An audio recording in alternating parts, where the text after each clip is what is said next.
एक कविता मैंने लिखी है, कर्ण पर काफी लिखा गया है और ज्यादातर उसके उस प्रसंग पर लिखा है जहां मां कुंती से कुछ गलतियां हो गई हैं। वो कर्ण को वो पात्र महारथी का या पुत्र का वो सम्मान ही नहीं मिलवाया पूरे महाभारत में, एक महारथी को नहीं। इस पर काफी लिखा गया है। मैंने युद्ध स्थल की एक दृश्य को उठाया है जहां कर्ण जाते हैं युद्ध करने के लिए। बहुत अद्भुत। द्रोणाचार्य का वध कर दिया गया है धोखे से, युधिष्ठिर ने झूठ बोला, अश्वत्थामा मारे गए और शंख बजा दिया श्री कृष्ण ने। आप सब लोग जानते हैं, आज ज्यादा व्याख्या करने का समय नहीं है, सुधीगण यहां बैठे। फिर उसके बाद लड़ने के लिए वो जाते हैं, शल्य को सारथी बनाने का आह्वान किया जाता है। ये सब प्रसंग आपको मालूम है। बस मैं 4 पंक्ति केवल कर्ण के लिए कह दूं कि वो कौन था। निज कवच और कुंडल जिसने सुरपति को हंसकर दिए दान। 4 पंक्ति उसकी महारथी के स्तवन में है, इसे सुन लीजिए, फिर मैं कविता कह दूंगा। निज कवच और कुंडल जिसने सुरपति को हंसकर दिए दान, मरने तक वचन नहीं तोड़ा, निज मृत्यु का रख लिया मान। जिसके भुजबल में बसते थे, जिसके भुजबल में बसते थे युद्धों के सारे निर्णय भी, वो सूर्य पुत्र, वो रश्मि रथी, वो दानवीर अतुलित महान। वो सूर्य पुत्र, वो रश्मि रथी, वो राजवीर अतुलित महान। इस कविता को सुन लीजिएगा, कहीं कोई प्रसंग बीच में व्याख्या नहीं है, सीधा सुनेंगे।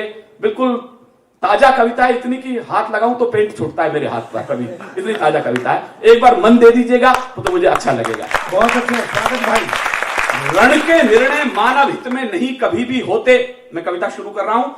अग्रज त्रिवेणी का मैं ध्यान चाहता हूं। मैंने सुना है इलाहाबाद में त्रिवेणी है, लेकिन हमारी साहित्य की त्रिवेणी पीछे बैठी है। मैं आपसे चाहता हूं मैं इसमें अवगाहन कर सकूं, मैं कुछ कोशिश करता हूं। रण के निर्णय मानव हित में नहीं कभी भी होते, धर्म बिछे यदि चौसर पर तो भाग्य मनुज के रोते। न्याय और अन्याय कभी जब एक तुला पर तुलते, पीड़ा और घुटन मिलकर जब आंसू भीतर घुलते, तो समझो उस महामृत्यु को तांडवरत होना है, तो समझो उस महामृत्यु को तांडवरत होना है। कुरुक्षेत्र के प्रांगण में तब महाभारत होना है। युद्धों ने मानव का लोहू अनगिन बार पिया है, कुरुक्षेत्र ने भी प्राणोत्सव अनगिन बार जिया है। कुरुक्षेत्र ने भी अनगिन बार जिया है। कुरुक्षेत्र भी न्याय और अन्याय युगल संगम था, हार और झूठ सत्य का ना कोई भी गम था। सूर्य पुत्र व रश्मि रथी भी इसी नियति का हिस्सा, दिवस 2.5 रहा समर में कीर्ति कथा का किस्सा। गुरु द्रोण के बाद कर्ण ही सेना का नायक था, और उधर अर्जुन के रथ पर गीता का गायक था। आधा दिन तो कुरु सेना संग केवल शोक मनाया, धर्मराज के अर्ध सत्य को तर्कों से सुलझाया। धर्मराज के अर्ध सत्य को तुर्कों से सुलझाया। अब यह है कि वो चले गए और शल्य के पास चले गए कि आप महारथी बन जाओ तो बात कुछ बैठ जाए। कर्ण पहले आधे दिन कुछ कर नहीं पाया, तो दुर्योधन नाराज हुए कि ऐसे करोगे तो ये तो युद्ध चल लिया, कुछ दिन चलना है। तो उसके पास गए निवेदन लेकर शल्य के पास। शल्य खुद मदराज थे और कर्ण के रथ को हाँकने के लिए दुर्योधन उनसे कहते हैं। दुर्योधन ने किया निवेदन यही पास शल्य के जाकर, सुना शल्य ने जैसे ही वो बोले यूं चिल्लाकर, सूत पुत्र है कर्ण और मैं गर्वित मद्रराज हूं। मैं भुजबल में है तुच्छ कर्ण में उन्नत शैलराज हूं। मैं उसका रथ हाँकूं ऐसा अगर समय आएगा, तो फिर इस दुस्साहस का भी दंड कर्ण पाएगा। विनत सुयोधन बोले सचमुच मेरी मजबूरी है, बिना आपके रण में उसकी जैसे भी दूरी है।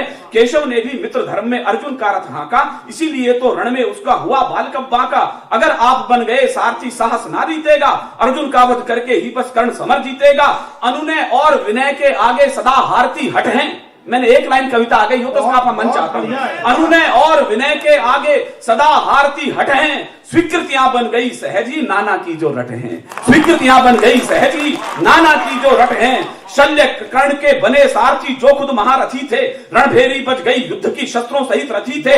लगे युद्ध में बाण बरसने तलवारें चमकी थी, गदा भीम की पड़ती थी तो धरती भी गमकी थी। अर्जुन और कर्ण के बाणों से बरसी ज्वाला सी, रणचंडी पहने जाती थी मुंडों की माला सी। एक एक कर रथी और योद्धा कट गए हजारों, एक एक कर रथी और योद्धा कट गए हजारों। सम्रांगण में गूंज रहा था स्वरवश मारो मारो, आज खून की कीमत पानी से ज्यादा सस्ती थी। कौन कर्ण के आगे टिकता किसकी ये हस्ती थी, कौन कर्ण के आगे टिकता किसकी ये हस्ती थी। एक लाइन पर मैं आपका ध्यान चाहता हूं। शल्य जब महारथी बने थे, उन्होंने एक बात कह दी थी कि कर्ण से मैं कुछ भी कहूं कर्ण बोलेगा नहीं, पग पग पर अपमान किया जा रहा है। मैं एक विशेष ध्यान ये चाहता हूं, शल्य कर्ण और अर्जुन के इसमें जो एक विरोधाभास है वो ये समझ लीजिएगा। अर्जुन के रथ पर त्रैलोक्यनाथ स्वामी केशव बैठे हुए हैं, उधर कर्ण जब युद्ध कर रहा है उसके रथ पर शल्य है, वो पद पद पर उसे हतोत्साहित कर रहे हैं। कवच और कुंडल वो दान में दे चुका है, 5 बाण मां कुंती को दे चुका है, एक बाण रख चुका है। उसके बाद विरत हो चुका है वो युद्ध में, धर्म रथ से नीचे है, शस्त्र रहित है और सामने उसे अर्जुन से युद्ध करना है। इतने विरोधाभास में कर्ण युद्ध कर रहा है और ताने भी सह रहा है। पंक्तियां सुनेगा जो मैं विशेष निवेदन कर रहा हूं, सुनेगा। एक एक कर कौन कर्ण के आगे टिकता, किसकी ये हस्ती थी, आज खून की कीमत पानी से ज्यादा सस्ती थी, किंतु शल्य के कटुवचनों को कर्ण साथ सहता था। मैं ध्यान चाहता हूं आप सभी का, प्रवीण भाई। किंतु शल्य के कटुवचनों को कर्ण साथ सहता था, बाण सहू या वंग बाण निर्णय करता रहता था। बाण सहू या वंग बाण निर्णय करता रहता था। तभी युधिष्ठिर का रथ उसके रथ के आगे आया, भरे क्रोध से अंगराज ने घातक बाण चलाया, लगे कांपने धर्मराज जो काल सामने आया, भागे शत्रु छोड़ रणथल से ऐसा जी घबराया, लेकिन रश्मिरथी ने उनको पीछे से जा पकड़ा, धर्मराज को लगा मृत्यु ने आज उन्हें आज जकड़ा। बोले शल्य युधिष्ठिर का किंचित अपमान न करना, बोले शल्य युधिष्ठिर का किंचित अपमान न करना, किया अगर अपमान समझ लो तुम्हें पड़ेगा मरना। हंसकर बोले कर्ण युधिष्ठिर क्यों रण में आते हो, ये बच्चों का खेल नहीं जो पीठ दिखा जाते हो। जाओ मां कुंती से कहना वचन नहीं तोड़ूंगा, अर्जुन के अतिरिक्त सभी को जिंदा ही छोड़ूंगा, अर्जुन के अतिरिक्त सभी को जिंदा ही छोड़ूंगा। अर्जुन के लज्जित धर्मराज रणथल से साथ नकुल के भागे, भांजा था नकुल उनका।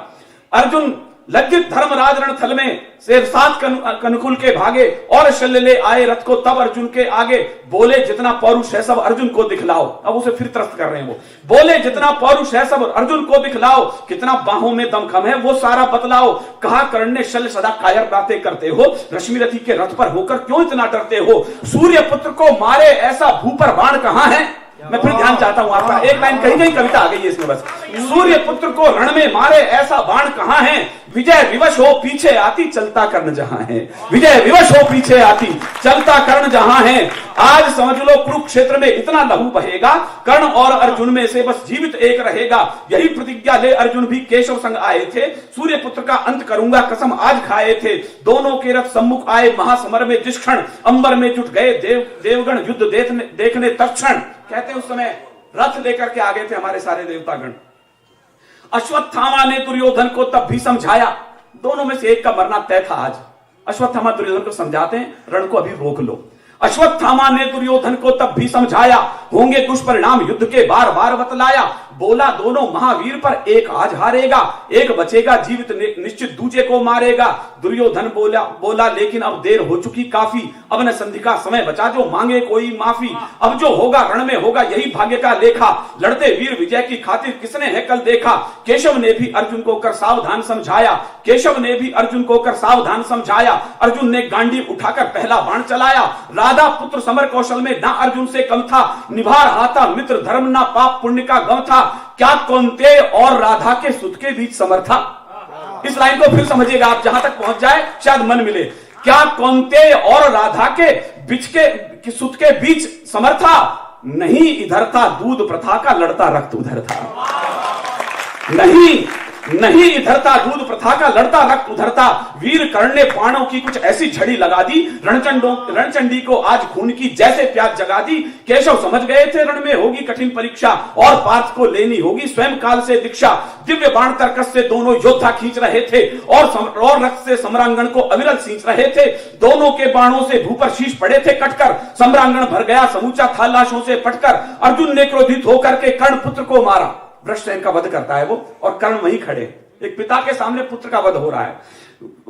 अर्जुन ने क्रोधित होकर के कर्ण पुत्र को मारा, रश्मिरथी के आंखों से तब वही अश्रु की धारा। जैसे अभिमन्यु के वध पर वीर पार्थ पागल था, ऐसे ही वृषसेन मृत्यु पर आज कर्ण घायल था, ऐसे ही वृषसेन मृत्यु पर आज कर्ण घायल था। क्रुद्ध कर्ण ने अर्जुन पर बाणों की वर्षा कर दी, अर्जुन ने भी दिव्यास्त्रों से दशों दिशाएं भर दी। बहुत देर हो गई समर को प्रहर दूसरा बीता, ना कोई इस रण में हारा ना कोई भी जीता। आखिर सर्प बाण तर्कश में हाथ कर्ण के आया। एक दृश्य बदल रहा हूं मैं, इसका विशेष प्रसंग है उसका। आखिर सर्प बाण तर्कश से हाथ कर्ण के आया, तब अब अर्जुन का वध निश्चित है हर सैनिक चिल्लाया। प्रत्यंचा कानों तक खींची बाण कर्ण ने छोड़ा, केशव ने रथ के घोड़ों को त्वरित दाहिने मोड़ा। घुटनों पर झुक गए अशुभस बाण कंठ तक आया, किंतु लगावे दिव्य मुकुट में प्रभु की थी सब माया, किंतु लगावे दिव्य मुकुट में प्रभु की थी सब माया। कहा कर प्रभु की थी सब माया, प्राण बचे अर्जुन घबराए पर केशव मुस्काए। अब इस पर ध्यान दीजिएगा आप लोग। प्राण बचे अर्जुन घबराए पर केशव मुस्काए, बोले पार्थ साथ में मैं हूं किंचित ना घबराए। इधर कर्ण के संग पार्थ का रिपु तक्षक बेटा था। खांडव वन में आप सब लोग जानते हैं, विद्वत जन है, जब उसका दहन किया गया तो तक्षक को जला दिया गया था। तो उनकी पत्नी यानी तक्षक की पत्नी जो सतनी थी, उनके गर्भ में अश्वसेन था। वो उस बदला लेने के लिए तर्कस में आकर के छिप गया था। वो ये एक प्रसंग है महाभारत का। इधर कर्ण के संग पार्थ का रिपुतक्षक बेटा था। अश्वसेन तर्कस में था जो तीरों संग लेटा था। कहा कर्ण से रखो बाण पर प्राण पार्थ के लूंगा, मेरा प्रण पूरा हो तो उपकार नहीं भूलूंगा। कहा कर्ण ने बाण दोबारा मैं संधान न करता, कहा कर्ण ने बाण दोबारा मैं संधान न करता, अपने ही बलबूते पर मैं विजय श्री को वरता। सर्पों के बल पर रण में यदि कर्ण युद्ध जीतेगा, सर्पों के बल पर रण में यदि कर्ण युद्ध जीतेगा, जितना समय बचा जीवन का लानत में बीतेगा, जितना समय बचा जीवन में लानत में बीतेगा, इतना समय बचा जीवन में लानत में बीतेगा। क्रोधित अश्वसेन तब अर्जुन पर इकला फुफकारा, लेकिन अर्जुन के बाणों से सीधा स्वर्ग सिधारा। लगा युद्ध तब कर्ण और अर्जुन में फिर से होने, दोनों आतिर थे मुंडों को रण खेतों में बोने। 11 डोरी वीर कर्ण ने पार धनुष की काटी, अर्जुन ने लोहू से रंग दी कुरुक्षेत्र की माठी। तभी कर्ण का रथ थोड़ा सा एक तरफ झुकाया, पहिया लगा भूमि में धसने देख कर्ण घबराया। अंतिम दृश्य है, मैं आपका ध्यान चाहता हूं, बस यही कर्ण का वध होना है। तभी कर्ण का रथ थोड़ा सा एक तरफ झुकाया, पहिया लगा भूमि में धसने देख कर्ण घबराया। याद आ गया शाप गऊ का विचलित अंगराज था। विराट नगर में वो गऊओं को लेने के लिए गए थे, तो एक गाय के ऊपर से कर्ण का रथ चला गया था। गाय ने शाप दे दिया, जैसे आज तुम यहां धसा रहे हो, ये रथ का पहिया तुम्हारा भूमि में धसेगा किसी दिन। उधर परशुराम गुरु के गोद उनका जंघा पर था। बताया नहीं था मैं किस जाति से हूं, सूत पुत्र थे कर्ण उस समय तक। तो कीड़ा खा गया उनके पैर में, रक्त की धारा बही। जब ठंडी ठंडी लगी परशुराम को, तो उसने कहा ये काम सामान्य जाति के वर्ग नहीं कर सकते, तुम क्षत्रिय हो, तुमने मुझसे जाति छिपाकर शिक्षा ग्रहण करी है। परशुराम ने श्राप दे दिया, सारी की सारी विद्या जिस दिन तुम्हें काम आएगी उस दिन भूल जाओगे। अब देखिए कर्ण की व्यवस्था देखिए, 2-2 शाप लिए हुए हैं।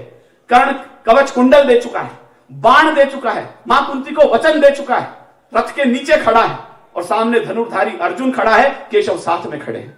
ये विडंबना के साथ कर्ण युद्ध लड़ रहा है। बस ध्यान चाहता हूं, अंतिम बंद है। बहुत अच्छे, वाह।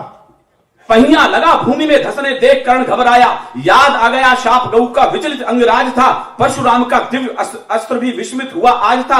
फिर भी कोशिश करी कर्ण ने रथ का पहिया निकले, लेकिन पृथ्वी रथ का पहिया जाती थी जो निकले। विवश कर्ण ने धनुष रखा, फिर रथ के नीचे उतरा, शस्त्रहीन वो विरथ खड़ा था, ले प्राणों का खतरा। फिर अर्जुन से कहते हैं, अर्जुन धर्म युद्ध है, ये मैं पहले पहिया बाहर कर लूं। अर्जुन धर्म युद्ध है, ये मैं पहिया बाहर कर लूं, फिर टांगूंगा युद्ध भले ही जी हूं चाहे मर लूं। अर्जुन कुछ कहते उससे पहले ही केशव बोले, वो वकील थे अर्जुन के। अर्जुन कुछ कहते इससे ही पहले केशव बोले, कर्ण धर्म की बातें पहले दिल के भीतर तोले। कहा गया था धर्म तुम्हारा जब अभिमन्यु मारा, शकुनि के पासों से हमने राज जुए में हारा। द्रुपदा अकेली रही चीखती लाज तुम्हें ना आई, बाल भीम को जहर पिलाया ये थी क्या चतुराई। आज मृत्यु सिर पर नाची तो याद धर्म करते हो, शत्रु खाओ युद्ध करो या अगले पल मरते हो। कहा पार्थ तुम शंका छोड़ो, व्यर्थ न संशय पालो, पाप पुण्य में सब देखूंगा वध इसका कर डालो। पाप पुण्य सब मैं देखूंगा, बहुत अच्छे। पाप पुण्य सब मैं देखूंगा वध इसका कर डालो। कहा कर्ण ने पाप पुण्य का निर्णय वक्त करेगा, आज कर रहा है निर्णय वक्त। कहा कर्ण ने पाप पुण्य का निर्णय वक्त करेगा, पर जो यम से डरता है वो पल पल सदा मरेगा। होकर विवश कर्ण ने अपना धनुष उठाया कर में, और भरी सब दिव्य शक्तियां एक एक कर में। कर्ण धरा पर खड़ा हुआ अंबरसा मस्तक लेकर, दुर्योधन को विजय दिलानी थी जीवन भी देकर। जितनी ताकत थी अर्जुन ने सभी समेटी कर में, द्रुपदा का अपमान मान सम्मान भरे सब शर में। याद किया लाक्षागृह को शकुनि के पासों को, अज्ञातवास में साल कटे जो दिवस और मासों को। एक रश्मि रथी का वक्ष बेचता जाता, मगर कर्ण के प्राणों से भी अर्जुन चैन न पाता। कभी समर में ज्वाला बरसी, कभी मेघ झरते थे, अश्वरथों से भागे हाथी चिंगाड़े भरसे थे। तभी मूर्छित हुए पार्थ और कर्ण बलि घायल थे। अब दृश्य देखें आप, पार्थ मूर्छित हो चुके हैं, कर्ण घायल हैं, बेहोश नहीं है। बस यही टाइम था कि वो रथ का पहिया निकाल लें। तभी एक एक अश्वरथों से भागे, तभी मूर्छित हुए पार्थ और कर्ण, बलि घायल थे, दोनों किरण कौशल से के सब योद्धा तक कायल थे। तभी कर्ण के दिव्य बाण से मूर्छित हुए पार्थ हुए थे, और कर्ण ने कोशिश की बस रथ के चक्र छुए थे। इतना ही किया था उसने। फिर वकील आ जाता है बीच में, देखना आपने। दोनों किरण कौशल के सब योद्धा तक कायल थे, तभी कर्ण ने के दिव्य बाण से मूर्छित पार्थ हुए थे, और कर्ण ने कोशिश की बस रथ के चक्र छुए थे। केशव बोले यही समय है पार्थ कर्ण को मारो। केशव बोले यही समय है पार्थ कर्ण को मारो। पाप पुण्य का चक्कर छोड़ो, ज्यादा नहीं विचारो। तंद्रा भंग हुई अर्जुन की, झट गांडीव उठाया, लक्ष्य साध कर विरथ कर्ण पर तीखा बाण चलाया। विरथ था उसमें, ध्यान रखें। अंतिम 4 लाइनें मैं विदा हो रहा हूं। केशव बोले यही समय है पार्थ कर्ण को मारो। पाप पुण्य का चक्कर छोड़ो, ज्यादा नहीं विचारो। तंद्रा भंग हुई अर्जुन की, झट गांडीव उठाया, लक्ष्य साधकर विरथ कर्ण पर तीखा बाण चलाया। कटा शीश तब रश्मिरथी का भू पर पड़ा हुआ था। मैं प्राण पंक्ति पढ़ के विदा हो रहा हूं। कविता जैसा कुछ हो तो आशीष दीजिए इन बड़े लोगों की तरफ से कि मैं ऐसी कुछ और लाइन लिख सकूं। कटाशीष तब रश्मिरथी का भू पर पड़ा हुआ था, लेकिन जय पाकर भी अर्जुन लज्जित खड़ा हुआ था। लेकिन जय पाकर भी अर्जुन लज्जित खड़ा हुआ था। लेकिन जय 5 लोगों पर अलग अलग प्रभाव हुए। किसको क्या हुआ कर्ण के मरने पर, बस यही कविता का अंत है। कटाशीष तब रश्मिरथी का भू पर पड़ा हुआ था, लेकिन जय पाकर भी अर्जुन लज्जित खड़ा हुआ था। पांचजन्य फूका केशव ने, पांडव सब हर्षाए, दुर्योधन ने महामृत्यु पर अश्रुबिंदु छलकाए। दुर्योधन ने महामृत्यु पर अश्रुबिंदु छलकाए। आज विदा हो गया धरा से वचन निभाने वाला, नहीं जगत में था मैत्री का धर्म सिखाने वाला। प्रण पालक वो दानवीर जो रहा भाग्य का हेटा। एक लाइन समझे आप। प्रण पालक वो दानवीर जो रहा भाग्य का हेटा, प्रथा पुत्र या सूत पुत्र था समर भूमि में लेटा। प्रथा पुत्र था समर भूमि में लेटा। आज युधिष्ठिर सोएंगे बस सुख से आंखें मूंधे। मुझे विदा कीजिएगा। अंतिम लाइन मैंने कलेजे से लिखी है, आप दाद देके मुझे विदा करें। आज युधिष्ठिर सोएंगे बस सुख से आंखें मूंदे, और कहीं कुंती के दृक से छलकेंगी कुछ बूंदे, और